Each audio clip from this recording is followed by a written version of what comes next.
Well, just really another fascinating guest, Sarah Adler from Stanford, a psychiatric professor there, and who says, look, this generation is different than any generation before. We've never had digital natives joining the workplace, and they're going to come at things from a little different perspective, right? Yeah, I thought it was interesting. She said, I lovingly call this generation the misery generation. Yeah, We've every generation has misery, whether it's yeah, wars and upheavals and so on. And they've just got more access to all the mess and they can't stay away. That's yeah. the way they process everything. It's with them 24/7. She said, I really tuned into her answer to your question. Are they more anxious or do they just talk about it more? Yeah, And she said both. yeah, you know, yeah. they are more anxious and they do talk about it more. So that was an interesting takeaway for me. Well, you just heard, connection to 9/11, which, our generation all, of course, went through. And that's that we were told, look, stop watching this, get away from it, go on a bike ride, go on, and we all knew that we had to do that, and yet this generation can't, and that we have to understand that trauma is happening all around us, and they're coming into the workplace, so there's going to be some clashes, and that's what she's talking about here.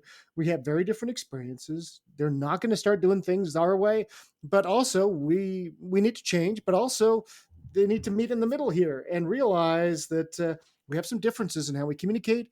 We all have to have the same goal to make this workplace, for instance, a better place. It's like a family counseling session. I love that. Yeah, a comment that said, "Show me a Gen Z that actually will make a phone call, and I'll be shocked." Yeah, yeah, Even though we still call them phones, increasing human connection yeah, that so important. That loneliness is skyrocketing, and the plus and the minus of the digital native, right? That it can serve underserved communities and helping them make connections.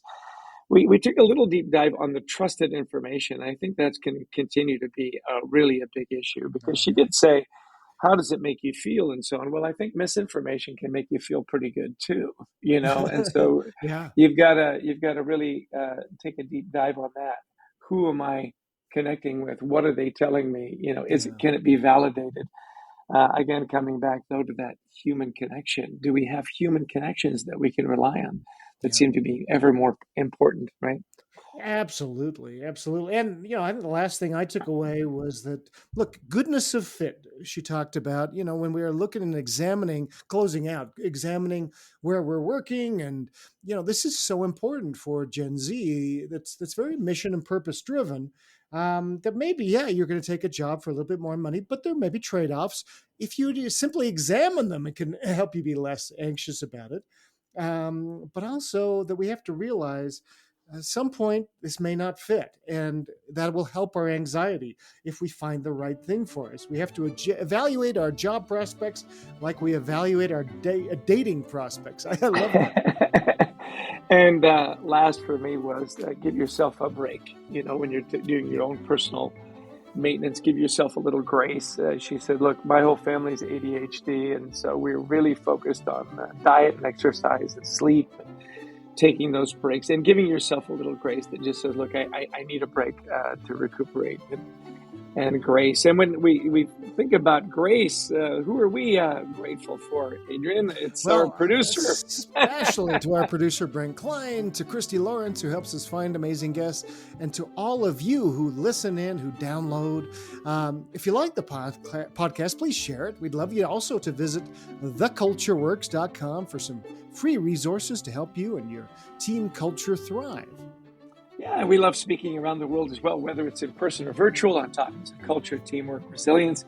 Give us a call. We'd love to talk to you about your event, and stop by and pick up our book, Anxiety at Work. Lots of great tips in there as well. So, Adrian, what would you say to wrap this up? Well, thanks everybody for joining us. Until next time, we wish you the best of mental health.